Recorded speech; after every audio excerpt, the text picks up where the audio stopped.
ወመንፈስ ቅዱስ አሐዱ አምላክ አሜን። በስመ አብ ለእግዚአብሔር ሀበ ጻድቃኑ ወእዝኑሂ ሀበ ስእለቶሙ። የእግዚአብሔር ዓይኖቹ ወደ ወዳጆቹ ወደ ጻድቃን ነው፣ ጆሮዎቹም ወደ ልመናቸው ነው።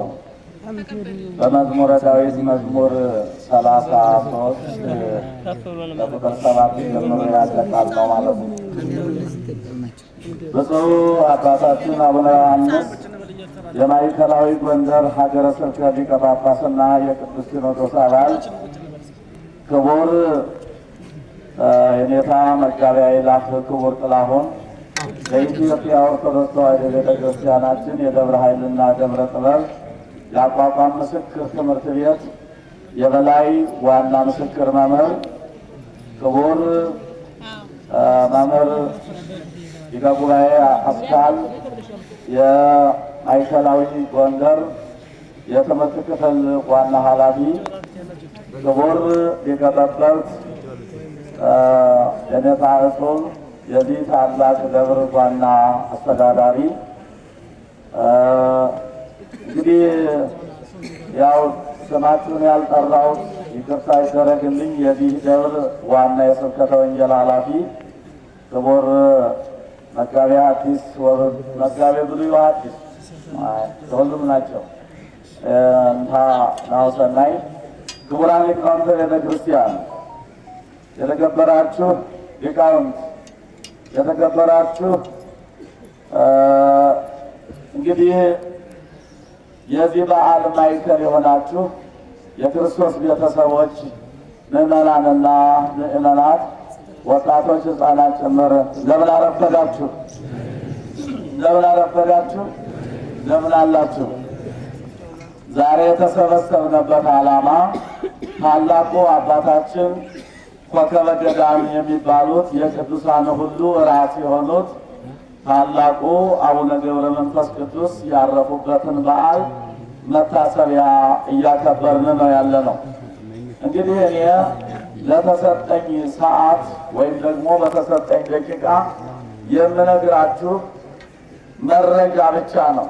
ዘመኑ የመረጃ ዘመን ስለሆነ ቅዱሳን እግዚአብሔር የፈቀዳቸው የወደዳቸው ጸሎታቸውን የሚቀበል እነሱ ያስታረቁት ያቀረቡትን እግዚአብሔር እንደሚቀበል በብሉይም በሐዲስም በተለያዩ መጻሕፍት የተገለጠ በመሆኑ እኔ ያን መረጃ ባጭሩ አስቀምጬላችሁ ከቅዱስ መጽሐፍ ከዛ በኋላ አጭር ታሪክ ተናግሬ እታጫለሁ ማለት ነው። የትምህርታችን ርዕስ በስመ አብ ለእግዚአብሔር ሀበ ጻድቃኑ፣ የእግዚአብሔር ዓይኖቹ በሉ ምዕመናን፣ የእግዚአብሔር ዓይኖቹ በሉ ወደ ወዳጆቹ ነው። ወደ ማን ነው? ጆሮዎቹ ደግሞ ወደ ልመናቸው ነው። ጆሮዎቹ ወዴት ነው? ወደ ልመናቸው ነው። ተመልከቱ እንግዲህ የእግዚአብሔር ዓይኖቹ ወደ ማን ነው? ወደ ጻድቃኑ ነው። ጆሮዎቹ ደግሞ ወዴት ነው? ወደ ልመናቸው ነው። እኛ ዛሬ የተማጸን በአቡነ ገብረ መንፈስ ቅዱስ ዕረፍት ምክንያት የተሰበሰብነው አቡነ ገብረ መንፈስ ቅዱስ ለእግዚአብሔር ቅርብ ስለሆኑ፣ ለምን? የእግዚአብሔር ዓይኖቹ ወደ ማን ስለሆነ? ወደ ወዳጆቹ ወደ ጻድቃን ስለሆነ፣ ጆሮዎቹ ደግሞ ወደ ልመናቸው ስለሆነ ነው። ስለዚህ ሊያስታርቁን በተጋደሉት ገድል በወጡት በወረዱት 562 ዘመን እህል ሳይቀምስ የሚኖር ስጋን የለበሰ ሰው አይታችሁ ታውቃላችሁ? የለም። መላእክት በተፈጥሯቸው በባህሪያቸው የማይራቡ የማይጠሙ አድርጎ፣ ምክንያቱም ግዙፍ ስጋ ሚበላ ሚጠጣ ሚደክም ሚበረታ ሚነሳ ሚቀመጥ ማለትም በድካም ሁኔታ ስለሌላቸው ባህሪያቸው ረቂቅ ሆኖ ስለተፈጠሩ በዚህ ቅዱስ ቅዱስ ቅዱስ በማለት ብቻ ይኖራሉ። ሰው ግን ከአራቱ ባህሪያት የተፈጠረ ስለሆነ አራቱ ባህሪያት የግድ የሚበላ የሚጠጣ ያስፈልጋቸዋል። መተኛትም መነሳትም መውጣትም መውረድም በሰዎች ላይ ያለ ስለሆነ አቡነ ገብረ መንፈስ ቅዱስ ግን በዚህ ዓለም ሲኖሩ ለ562 ዘመን እህል ሳይቀምሱ። የሚገርም ነው። ይሄ የሚደንቅ ነው። ታዲያ እስመ አዕይንቱ ለእግዚአብሔር አለ ጻድቃኑ፣ የእግዚአብሔር ዓይኖቹ ወደ ጻድቃኑ ወደ እነ ገብረ መንፈስ ቅዱስ ነው። እንደገናም ደግሞ ጆሮዎቹም ወደ ልመናቸው ነው። ዛሬ የተሰበሰብነው እኒህ ጻድቃን ያስታርቁናል፣ ከእግዚአብሔር ጋር ያገናኙናል። ራሱን ቃል ኪዳን ስለሰጣቸውን ጭምር ነው። ስለዚህ ወገኖች በዚህ ርዕስ መቼ ተነገረ? ስለ ቅዱሳን በብሉይስ በሐዲስስ መቼ ነው የሚለውን ዛሬ እንደነገርኳችሁ የመረጃ ዘመን ስለሆነ መረጃ እየሰጠኋችሁ መሄድ እፈልጋለሁ። ለመጀመሪያ ጊዜ ስለ ቅዱሳን ክብር የተነገረው በሕገ ልቡና በኦሪት ዘፍጥረት ምዕራፍ 12 ነው። ለአብርሃም ለአባታችን ቅዱሳን የጀመሩ በአብርሃም ነው። አብርሃም 3 ደረጃን ይዛል። ብዙ ጊዜ አስተምሬው ይሆናል፣ ምናልባት አትይዙልኝም ይሆናል እንጂ ከያዛችሁልኝ ብዙ ጊዜ ተናግሬው አውቃለሁ። አብርሃም 3 ደረጃ የያዘ ነው። ስንት ደረጃ አልኳችሁ ምዕመናን? 3 ደረጃ። መልካም። 3ቱ ደረጃ ምንድናቸው ከተባለ አብርሃም አንደኛ የሰማዕታትን ደረጃ ይዟል። ሁለተኛ የጻድቃንን ደረጃ ይዟል። ሶስተኛ የምእመናንን ደረጃ ይዟል። ማለትም መጽሐፍ ምን ይላል? ሰማዕታትን ባለ 100፣ ጻድቃንን ባለ 60፣ ምእመናንን ባለ 30 ብሎ በደረጃ ያስቀምጣል። አብርሃም 3ቱንም ደረጃ ይዶበታል። ሰማዕታት ባለ 100 እንደተባሉ አብርሃም ባለ 100 ተብሏል። ባለ 100 የተባለበት ምክንያት በኦሪት ዘፍጥረት ምዕራፍ 22 ላይ እግዚአብሔር ከዕለታት አንድ ቀን ብየ አርክ በዲበ ምድር ያሬድ ነው የጻፈው። ብየ አርክ በዲበ ምድር አብርሃም ፍቁሬ አለ። በምድር አንድ ጓደኛ አለኝ። እንደውም ኦሪት ዘፍጥረት ምዕራፍ 18 ላይ ከወዳጄ ከአብርሃም ምስጢርን እደብቃለሁ እንዲህ ለወዳጄ ለአብርሃም እነግረዋለሁ እንጂ ብሎ ራሱ እግዚአብሔር ከሦስቱ አካላት አንዱ አካል ተናግሯል ስለ አብርሃም። ያሬድ እንደጻፈልን ወኮና ቃላት በሰማያት በሰማይ ቃላት እንዲህ አሉ ይላል። አብርሃም አርከ እግዚአብሔር፣ አብርሃም ፍቁረ እግዚአብሔር። አዎ አብርሃም የእግዚአብሔር ወዳጅ፣ አብርሃም የእግዚአብሔር ጓደኛ ብሎ መላእክት ሲያመሰግኑ የበጎ ጠላት ዲያብሎስ ግን አይ እግዚአብሔር እኮ አብርሃም እግዚአብሔርን የወደደበት ምክንያት እግዚአብሔር ስለቀረበው ሁሉን ስላሟላለት ነው። ነገር ግን በመጨረሻ የወለደው አንድ ልጅ አለው፣ እሱን ሰዋልኝ ቢለው አይሰዋለትም አብርሃም አለ። እግዚአብሔር ግን የአብርሃምን እውነቱን የሰይጣንን ሐሰቱን ለመግለጥ የአብርሃምን ጽኑ እምነት ስለሚያውቀው እግዚአብሔር ከዕለታት አንድ ቀን አብርሃም ዞኔተ ይስሐቅ ወልደከ ዘታፈቅር ዘአነ አርእየከ ውስተ ደብር ይላል። አብርሃም ሆይ ልጅህን መሥዋዕት አድርገህ ልታቀርብልኝ ይገባል አለው ይላል። በዚህ ሰዓት ሳያቅማማ ወደ ኋላ ሳይል የወለደውን ከባሕሩ ያስገኘውን ይስሐቅን ልጁን እናቱን ሳራን ብነግራት ታዳክመኛለች፣ ልጅን ሳልጠግበው ፍቅሩን ሳልጠግበው ብላ ወደ ኋላ ልታሰኘኝ ስለምትችል ዝም እየወስደዋለሁ ብሎ በበረሃ እንዳለ ልጁን ወደ ሞሪያ ወይም ዛሬ ቀራሪ ወደ ተባለው ተራራ ወስዶ ሊሰዋው ተዘጋጀ ይላል። ምን አዘጋጀ? እንጨት፣ ቢላዋ፣ እሳት አዘጋጀ። በዚህ ሰዓት ይስሐቅ ጠረጠረ ይላል።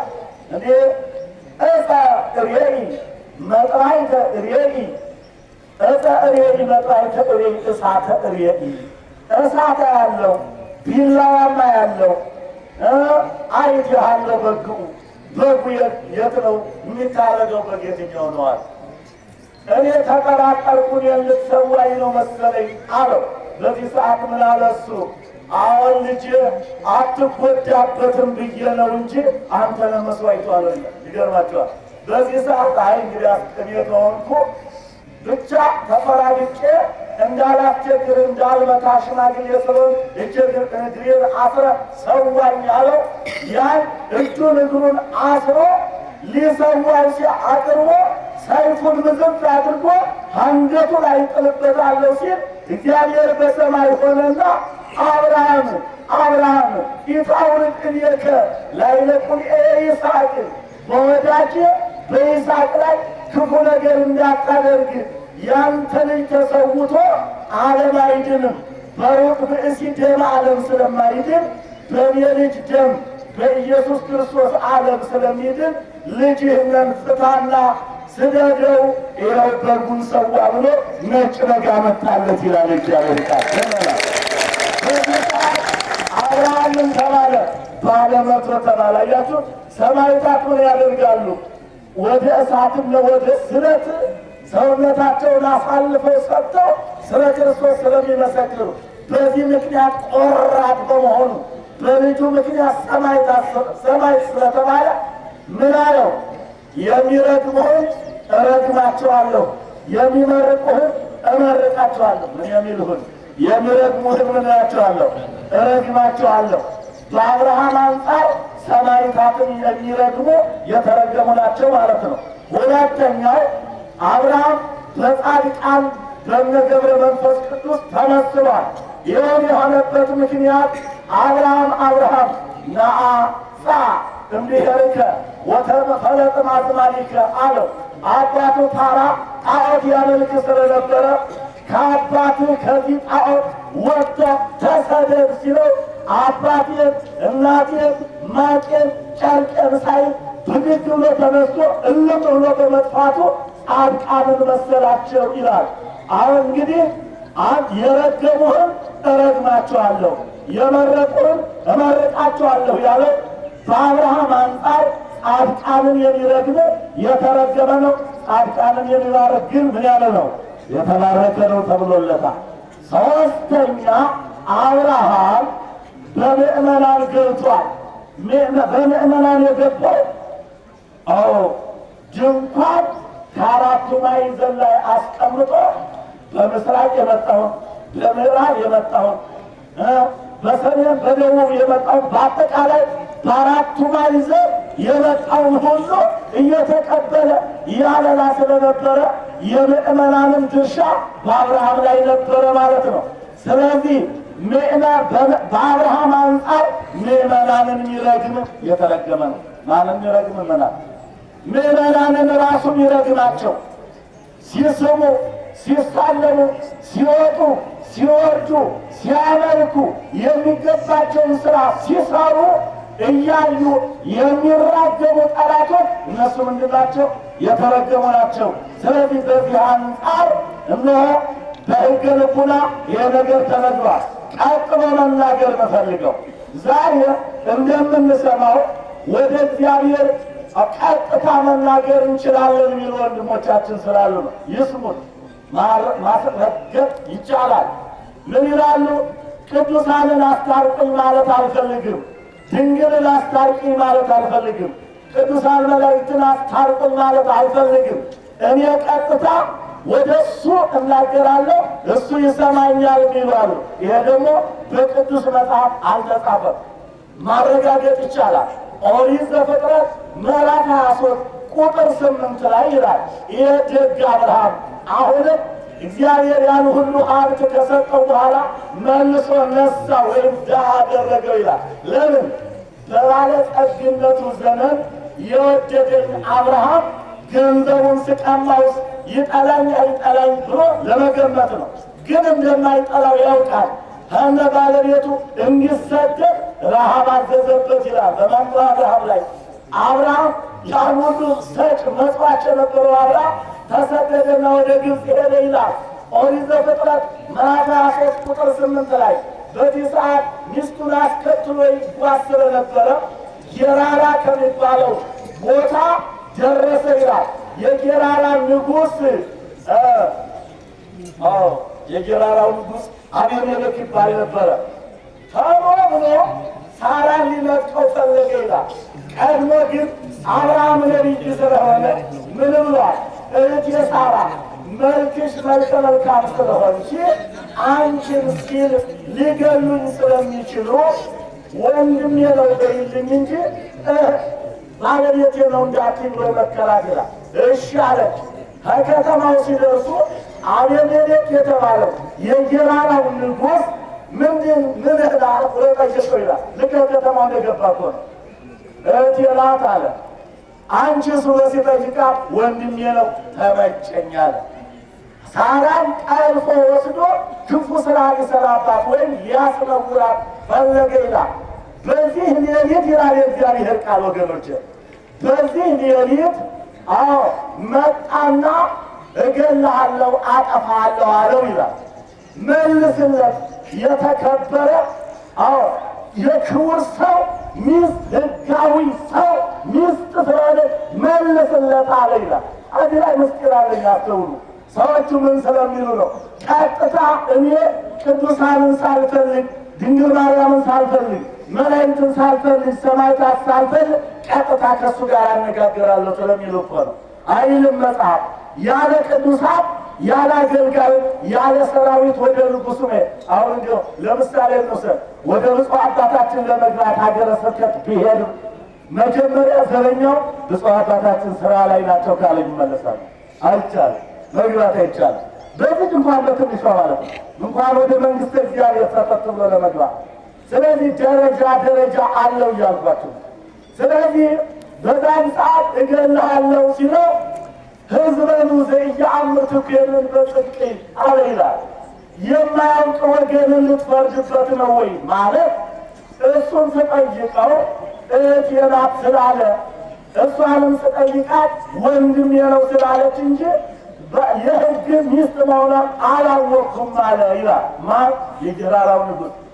በዚህ ሰዓት ታዲያ ይቅር በለኝ ማረኝ፣ ስላደረግኩት ስህተት ይቅር በለኝ አለው ይላል። ሂድ ወደ አብርሃም አለኝ ይችላል መስክሬ ወደ አብርሃም ሂድ፣ በአብርሃም በኩል አድርገህና እስመ ነቢዩ ወይጼልይ ለከ ነው የሚለው ነቢይ ነውና እሱ ስላንተ ይጸልያል። እሱ ስላንተ ከጸለየ በኋላ የአብርሃምን ጸሎት ተቀብዬ አንተን እምርሃለሁ አለ። ክብር ምስጋና ይሁን አምላክ አላችሁ ማለት ታችሁት ምንድን ነው? እኔ አስፈልጉኝ ቅዱሳን ምናምን በቀጥታ ነገር የለም። ምን አስፈለገ የሚሉ ስላለ እኮ ውሸት የለም፣ አልተጻፈም፣ በብሉይም በሐዲስም የለም። በዚህ ሰዓት ይላል እግዚአብሔር ቃል ወገኖቼ፣ በዚህ ሰዓት ወንዶቹ ስለ አብርሃም ክብር ተብሎ ሰውነታቸው አብጦ አባለ ዘራቸው አበጠባቸው ይላል። ሴቶቹ በዛ ሌሊት እንዳይወልዱ ማህፀናቸው ተዘጋ። ስለማን ክብር? ስለ ሳራ ክብር። በዚህ ሰዓት እስመ ነቢዩ ወይጼልይ ለከ ነቢይ ነውና እሱ ይጸልይልሃል። ሂድ ወደ አብርሃም ቀጥታ እኔን ማግኘት አትችልም አለው። ተነስቶ ሂዶ ምን አድርጌህ ነው አንተ እህቴ ናት እያልክ እንዲህ አሳሳትከኝ አለ። በእናንተ ሕግ ስላልተሰራ ነው አለ አብርሃም። በእናንተ ሕግ ስላልተሰራ ሚስቴ ናት ብለህ ትገለኛለህ ብዬ ነው። ነገር ግን በእናቴ በኩል አይደለም እንጂ በአባቴ በኩል እህቴ ናት አለ ይላል። ከዚህ በኋላ ይላል አብርሃም አቤቱ ጌታዬ ስለ እኔ ክብር ይህን አድርገሃልና ማኅፀናቸው የተዘጉትንም ፍታልኝ፣ አባለ ዘራቸውን የታመሙትንም ፍታልኝ ብሎ ጸለየ። የአብርሃምን ጸሎት ሰምቶ እግዚአብሔር ይቅር አለ ነው የሚለው ይመላል አላችሁ። ስለዚህ ነው ምስጢሩ። ሌላው በዘመነ ነገሥት ይላል ቅዱሳን አያቀርቡንም፣ አያማልዱን፣ አያስታርቁን የሚሉ ስላሉ ነው። ያስታርቃሉ፣ ያስፈርዳሉ። መጽሐፈ ሳሙኤል ምዕራፍ 7 ቁጥር 7 ላይ እዩልኝ። አንድ ጊዜ ምዕመናነ እስራኤል ጣዖት እያመለኩ አስቸግረው ስለነበረ በዛን ሰዓት ይላል እግዚአብሔር ኢሎፍላውያን ወይም ሊባኖሶችን አስነስቶ ወደ እስራኤል በጠላትነት አመጣቸው ይላል። በዚህ ሰዓት እስራኤል ተጨነቁና ምን አሉ? ሳሙኤል ጸልይ በእንቲአነ ወኢታርም ማለት ሳሙኤል ስለኛ ጸልይልን እባክህ ዝም አትበል፣ ጠላቶች እኮ መጡብን አለ። እሺ ከመካከላችሁ ያለውን ጣዖት አርቁ አላቸው። በመካከል የምታመልኩትን ጣዖታችሁን ዝግንትራችሁን አስወጡና ጣሉ፣ እኔ ጸልይላችኋለሁ አለ። ጣዖታቱን እያወጡ ወረወሩት ይላል። በዚህ ሰዓት አንድ የፍየል ጠቦት ወስዶ አርዶ መስዋዕት ለእግዚአብሔር አደረገና እግዚአብሔርን ለመነላቸው ይላል። መጥተው የነበሩትን እኒያን ጠላቶቻቸው መብረቅ ነጎዳ ደመና የንጎደጎዳ አባረረላቸው። በማን ጸሎት? በሳሙኤል ጸሎት። አታርቁም ስለሚሉ ሌላ ወገኖች በኦሪት ዘፍጥረት ምዕራፍ 32 ላይ አስተውሉልኝ። ምዕራፍ 32 ላይ ኦሪት ዘጸአት ነው የምላችሁ። በዚህ ሰዓት ነቢየ እግዚአብሔር ሙሴ እስራኤል አመፀኞች ነበሩ። በተለይ ጾም ዘመን ነበረ። ደብረ ሲና ተራራ ላይ ወጥቶ ሁለቱን ጽላት ለመቀበል ሕገ እግዚአብሔርን ለመቀበል ወደ ደብረ ሲና ተራራ ሙሴ ወጥቶበት በነበረ ጊዜ በዛን ሰዓት እስራኤል አሮንን አስገድደው ጣዖት አሰሩ ይላል። ተመልከቱ። እግዚአብሔር ከሙሴ ጋር ከተራራው ላይ ሆኖ ተቆጣ ይላል። ህድገኒ እጽዮሙ ለእሉ ሕዝብ አለ። እነዚህም ሰዎች ላጥፋቸው፣ አትገልግለኝ፣ አትለምነኛል። ሙሴ በማያውቀው ጥበብ እግዚአብሔር እስራኤልን ማጥፋት አቅቶት ነው። አስታራቂ ስለፈለገ ተነስቶ አረፋክተዋቸው አረሳቸው እነሱን ከምታጠፋ እኔን አጥፋኝ ብሎ እንዲለምነው እግዚአብሔር ይህን ያደረገበት ምክንያት። ስለዚህ ተወኝ፣ አትለምነኝ፣ እባክህ አጥፋቸው። እነዚህ ልበ ደንዳናዎች ናቸው። ጠላቶቻቸውን እነ ፈርዖንን በኤርትራ ላይ ቀላቅዬ አሳይቻቸው፣ መና ከደመና ውርጄ አልቻቸው። እነዚህ የኔን ኃይል ታምራት ማያውቁ ናቸው፣ ላጥፋቸው አለ። ምን አለ ሙሴ? እምትጽዮሙ ለእሉ ቀስየኒ እመጽሐፈ ሕይወት ከዘጸሐፍከኒ፣ እነሱም ከምታጠፋቸው እኔም ለሕይወት ብለህ ከጻፍከኝ መጽሐፍ ደምሰኝ እንጂ አታጠፋቸውም ጌታዬ ብሎ ተንበረከከ ይላል። በዚህ ሰዓት ነው በዚህ ሰዓት እንከሰው ይደከፈን አለ። እንግዲያውስ ከለመንከኝ ስላንተ ስል ወርደህ አስተምር፣ እኔ ከመዓት ወደ ምሕረት ተመልሻለሁ ይላል። ክብር ምስጋና ይግባው ለአምላካችን። ምእመናን አላችሁ አታርቁንም አያማልዱንም ስለሚል እኮ ነው። ደግሞ ከዚህ ላይ የሚጠቅሱት ሌላም አለ። አይ በአካለ ሥጋ ሳሉ ሊሞክሩ ይችላሉ፣ ከሞቱ በኋላ ግን ሊያማሉ አይችሉም ይላሉ። ይሄንም ማሳየት እንችላለን። አብርሃም የለም በዛ ዘመን፣ ይስሐቅም የለም፣ ያዕቆብም የለም። ሦስቱም ሙተዋል፣ በሰማይ ነው ያሉ። ሙሴ ሲጸልይ ምን አለ? ራሱ ቆሞ እየለመነ እያስታረቀ ነው። ቀጥሎ ሙታንን ጠቀሰ ይላል። ተዘከር አብርሃምሃ ይስሐቅሃ ወያዕቆብሃ መሐር ሕዝበከ ዘፈጠርከ ነው ያለው። አብርሃምን፣ ይስሐቅን፣ ያዕቆብን በሰማይ ካንተ ጋር ያሉትን ወዳጆች የሞቱትን ወዳጆችህን አስበህ ማርልኝ አለው። አብርሃም፣ ይስሐቅ፣ ያዕቆብ የሞቱ ሲጠሩ እግዚአብሔር በዓይነ ምሕረት ወደ እስራኤል ተመለሰ ነው የሚለው። ክብር ምስጋና ይግባው ለአምላካችን። ምእመናን አያችሁ፣ ይህን ካልኳችሁ በኋላ ቀጥታ ወደ ሐዲስ ልምጣላችሁ። ራሱ የነገረን ነው አምላካችን በመንግሥት ወንጌል ያረጋገጠልን ስለ ቅዱሳን አባቶቻችን ቀጥታ በዘሩ የሚወሰድ ቃል ነው። በማቴዎስ ወንጌል ምዕራፍ 10 ቁጥር 30 ወይም 41 ጀምረን ስናነብ እንዲህ ይላል። ዘተወክፈ ኪያክሙ ኪያየ ተወክፈ ወዘኪያየ ተወክፈ ተወክፎ ለዘፈነውን ይላል። እነሆ ወዳጆች ሐዋርያት አለ። በሐዋርያት እስከ ዕለተ ምጽአት ለሚነሱ ጻድቃን ነው የተናገረው። ምን አለ? እናንተን የተቀበለ እኔን ተቀበለ፣ እኔን የተቀበለ አባቴን መንፈስ ቅዱስን ተቀበለ፣ ወይም የላከኝን እግዚአብሔር አብን ተቀበለ ማለት ውረድ ተወለድ ሙት ተሰቀል አለኝ አለ። እግዚአብሔር ወልድ ልውረድ ልወለድ ልሰቀል ልሙት ሲል የእግዚአብሔር አብን ፈቃድ ነው፣ የእግዚአብሔር መንፈስ ቅዱስን ፈቃድ ነው። ስለዚህ የላከኝን አባቴንን ማንን መጀመሪያ ተቀበለ? እናንተን። አስተውሉ ምዕመናን። ዛሬ እግዚአብሔር አድሮብኛል፣ መንፈስ አድሮብኛል የሚሉ ሰዎች ማን መጀመሪያ መቼ ቅዱሳንን ተቀበሉና ነው ያደረባቸው? ይቅርታ ይደረግልኝ። ለመዝረፍም አይደል በመዝረፍ የምናሳምነው ወይም ደግሞ ዝም ብለን ብቻ እንካስከለምትያ በማለት በመሰዳደር የሚታመን እምነት የለም። ግን ማስረጃ ማስቀመጥ ግን አለብን። ይኸው እግዚአብሔር ሐሰተኛ አይደለም። እግዚአብሔርን ሐሰተኛ ማድረግ ነውር ነው። እግዚአብሔር የሚለው በመንግስቱ ወንጌል ራሱ የነገረን ነው። እኔ እየጠቀስኩ ያለው ዘተወቅፈኪ ያክሙ ነው የሚለው።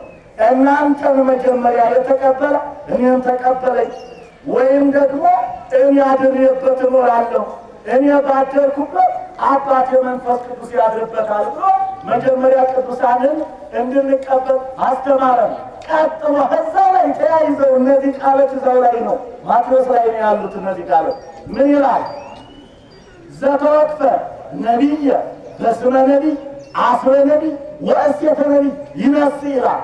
ይኸው እንዲህ ነው ሲተረጎም ታዲያ በአንድምታው እነሆ ደጉን መምህር ይላል። ይህ ቀጥታ ተርጓሚ እነሆ ደጉን መምህር ደግ ብሎ የተቀበለው ደጉን መምህር ማነው? ደግ መምህር ገብረ መንፈስ ቅዱስ ነው።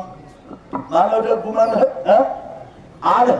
532 ዘመን ሙሉ እህል ሳይበላ ቁልቁራሳቸውን ተደፍተው ስለ ኢትዮጵያ የጸለዩት አቡነ ገብረ መንፈስ ቅዱስ 60 አናብርት የእግራቸውን ትቢያ ብቻ እየላሱ የሚኖሩት ጻድቁ ከምድር ሆነው ከመላእክት በላይ ይሆኑ።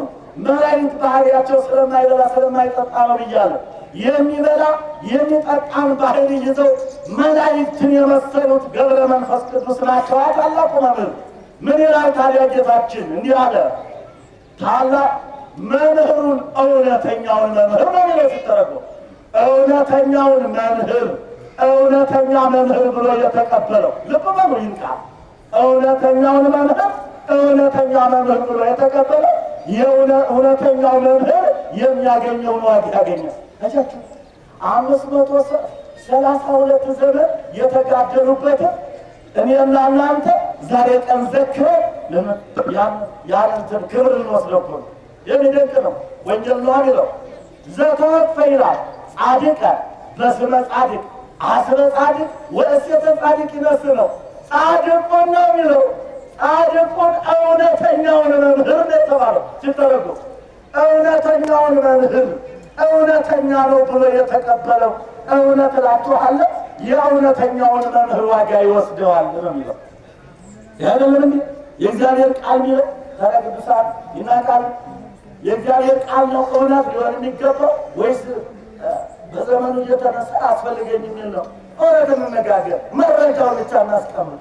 መረጃው ግን እግዚአብሔር ለቅዱሳን የሰጠው ዓለም ከፈጠራት ጊዜ ጀምሮ እንዲህ ይላል፣ ሰማይ ወምድር ያልፍ ወቃሌ ያልፍ ነው የሚለው። ሰማይ ከምድር ጋር ያልፋል እንጂ እኔ የተናገርኩት ቃል አያልፍ ማለት ለቅዱሳን የሰጠው ቃል ኪዳን አያልፍም ወገኖች። ስለዚህ ምን ይላል?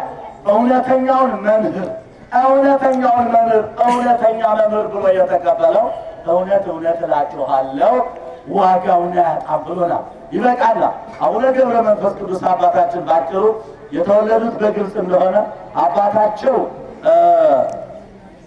ሰማዕተ እናታቸው አቅሌስያን በታይታይ ግብፅ ለ300 ዓመት ካስተማሩ በኋላ የተማሩት ከዘመደ ብርሃን የሚባል መምህር ነው። በ4 ዓመታቸው ነው ጠቅላላ ይሄ ልክ የቢታንያን ድንጋይ እንዳናገረ የበለዓምን አህያ እንዳናገረ የተአምራት እሳቸው ነው የሚለው። ስለዚህ እሳቸው በተወለዱ በ3ኛው ቀንም እንደ ተክለ ሃይማኖት ስብሐት ለአብ ስብሐት ለወልድ ስብሐት ለመንፈስ ቅዱስ ብለው ያመሰገኑ ረቡዕ ቀን ተወልደው ረቡዕ ቀን አልቀምስም ያሉ ናቸው። ይህ ታሪክ ነው። የእግዚአብሔር ኃይል ነው የማያደርገው ስለሌለ እስመ አልቦ ነገር ዘይሳነው ለእግዚአብሔር የሚሳነው አንዳቸው ነገር የለም ተብሎ ተጽፏል። ስለዚህ እኒህ አባት ለእውቀት ከበቁ ለቤቱና ለምንኩስና ከበቁ በኋላ በግብፅ 300 ዓመት ካስተማሩ በኋላ ቀጥታ በገብርኤል ክንፍ በእግዚአብሔር ኃይል ወደ ኢትዮጵያ መጡ ነው የሚለው። ወደ ኢትዮጵያ መጥተው ግን የላስታ መንግስት ነበረ ነው። መንግስቱ የላስታ ነው የነበረ የዛን ጊዜ።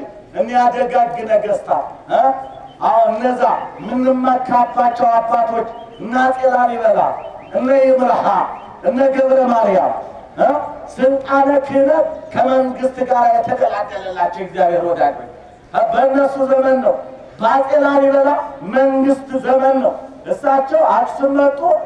ያን ጊዜ መንግስት ላሊበላ ስለነበረ ገዡም አፄ ላሊበላ ስለነበረ ተነስተው ጠጉራቸው በሰውነታቸው ሰውነታቸው ጠጉራቸው የሸፈነው ልብስ የማይለብሱ ዝም ብለው የሚኖሩ ስለሆኑ በደመና ተጭነው በአየር ተጭነው በነፋስ ሂደው ላስታ ላይ ሮሃ ደብረ ሮሃ ላይ ቁጭ አሉ። እሱም ከቤተ መንግስቱ ወጥቶ ቢያቸው ቢመለከታቸው ሁለመናቸው በጠጉር የተሸፈነ ነው። ምንድነው አንተ ሰማያዊ ነህ ወይስ ምድራዊ ነህ? ኧረ ምድራዊ ነህ። ምስኪን ነኝ ኢምንት ነኝ አሉ በትትና። የት መጥተህ ነው? እንደዚህ ስጋደል ነበር። አሁን ደግሞ ወደዚች ሀገር መጥቼ ላስተምር እግዚአብሔር ፈቅዶልኝ። እባክህ አላቸው ላሊበላ፣ እባክህ አባቴ አንተ እየባረክ ከዚች ከተማ እኔ ደግሞ መንግስቴን እየመራው እባክህ አብረን እንኑር ለመናቸው ነው የሚለው አፄ ላሊበላ። አይሳቸው ግን ምን አሉ? የለም ይሄድበት ገና የተፈቀደልኝ ቦታ እዚህ አይደለም ይሄዳለሁ ብለው ነፋስን ጠቀሱና ተነስተው ሲሄዱ እሱ ሂዶ ስለተጠማጠማቸው በነፋስ ይዘውት ሄዱ። ይገርባቸዋል። በነፋስ አየሩ ይዘውት ሄዱ ወደ ስቃራ። ዛሬ የበቃ ሰው ስለሌለ ቆርቆሮ ተተካለ። ቆርቆሮ ማለመጥፋቱ ራሱ ትልቅ ነገር እኮ ነው። አየሩ ማለት ነው። ወደ ኢየሩሳሌም ይወስደናል፣ አሜሪካ ደርሶ ይመልሳል። እነሱ አየር ማለት ነፋስ ማለት ነው። እነሱ ነፋሱን ገዙት። እኛ ግን ስላልበቃነ ነፋሱ ቆርቆሮ ሆኖ ይህ ባለመጥፋት ምስጋና ይድረሰው። እንግዲህ የላቸው በዛ አየር ተነስተው ይዘውት ዝቆላ ነው ትርጓሜው ይላል። ዝቆላ ከዛ ቦታ ተቀመጡ። ኋላ ግን እሳቸው እዛ ተቀምጠው እሱ ቤተ መንግስቱን ትቶ ስለተከተላቸው እባክህ ተመለስ አሉት። ሞቴ ከአንተ ጋር ይሁን ብሎ እምቢ አለ አፄ ላሊበላ። እንግዲያውስ ጥሩ ከኔ ጋር ትሆናለህ፣ ወደፊት እኔ ጋር ነው የምትኖር። አሁን ግን ከቤተ መንግስትህ 3 እንግዶች ይጠብቁሃል። ተመልሰህ ሂደህ አመጣሃለሁ መልሻለሁ። ከዛ ተመለሰና ወደ ቤተ መንግስቱ መጣ። ከዛ ሰራዊቱ እሱን በመፈለግ በየበረሃው ተበትነዋል። መጣ ተመልሶ 3 እንግዶች የተባሉት ሥላሴ ነበሩ። በሞት ትጠራለህ እያሉት ነበረ። በሞት ተጠርቶ ወደ ሰማይ ሄደ ይላል። ከዚህ በኋላ እሳቸው በዚህ ተራራ ላይ ለኢትዮጵያ ሕዝብ ብዙ 100 ዓመት አልቅሰዋል። የኢትዮጵያን ሕዝብ ማርልኝ እያሉ በአራቱ ማዕዘን እየዞሩ 40 ዓመት ጸልየው ኢትዮጵያን አስራት አድርገው ተቀብለው ለእኔና ለእናንተ ስምህን የጠራ መታሰቢያን ያደረገ ስለ አምላከ ገብረ መንፈስ ቅዱስ ብሎ ስምህን የጠራ እምርልሃለሁ ተብለዋል። እግዚአብሔር ይመስገን እንላለን። ከዚህ በላይ እምላችሁ ዝም እያ አይደለም መጽሐፍ ቅዱስ ስላለ ዛስተየ ይላል። መቀስከኑም ችግራል ዛስተየ እምሉን ዛስተየ ጽዋዓማይ ቆሪጥ በስመ ረድኤ አማን ብለክሙ እያዱር እስቴት ነው አይደለም ይላል ማቴዎስ ነው 10:37 ላይ ያለ ቃል። እውነት እላችኋለሁ በአንድ ደቀ መዝሙር የስም ቀዝቃዛ ጽዋ ውሃ ብቻ እንኳን የሰጠ እውነት እላችኋለሁ ዋጋው መንግሥተ ሰማያትን ያጣ ብሎናል። ዛሬ የተሰበሰብንበት አባታችን አቡነ ገብረ መንፈስ ቅዱስ በሰማይ የሚኖር እግዚአብሔር አበጻድቃን የእግዚአብሔር ዓይኖቹ ወደ ወዳጆቹ ወደ ገብረ መንፈስ ቅዱስ ስለሆነ ጆሮቹ ደግሞ ወደ ልመናቸው ስለሆነ እሳቸውን ለመማፀን ነው። በአማላጅነታቸው ይርዱን። የእግዚአብሔር ቸርነት፣ የእመቤታችን አማላጅነት፣ የቅዱሳን መላእክት ተራዳኢነት አይለየን። ወስብሐት ለእግዚአብሔር።